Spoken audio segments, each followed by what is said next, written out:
on other countries.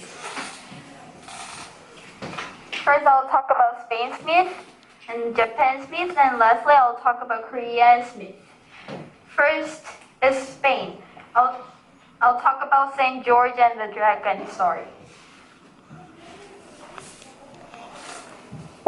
In the Middle Ages, the dragon was commonly used to represent the devil. The slaying of the dragon by Saint George was first credited to him in the 12th century, long after his death. It is therefore likely that the many stories connected with Saint George's name and fictitious. There are many versions of the story of Saint George slaying the dragon, but I'll tell you the most famous story. Once upon a time, a town was terrorized by a dragon.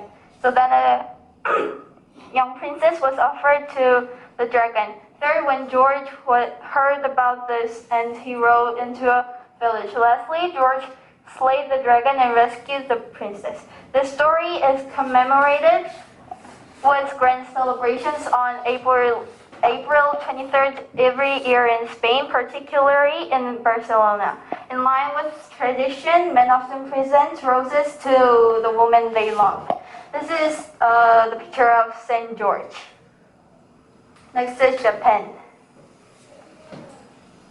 I'll talk about Japan's creation myth. At the beginning, the universe was immersed in a bitten and shapeless kind of matter sunk in silence.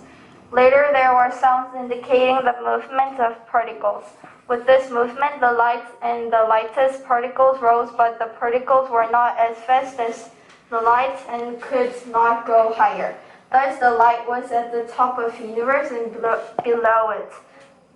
The particles formed first the clouds and then heaven, which was called Takamagahara. The rest of the particles that had not risen formed a huge mass, dense and dark, to be called Earth. So this is the two gods who made the Earth.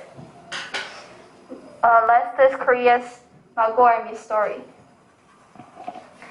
Story begins with giant goddess who called all of nature and its geographical formations of this universe. Giant goddess Magormi carried moths in her skirts and created mountains and islands. Her urine and excrement formed hills and rivers.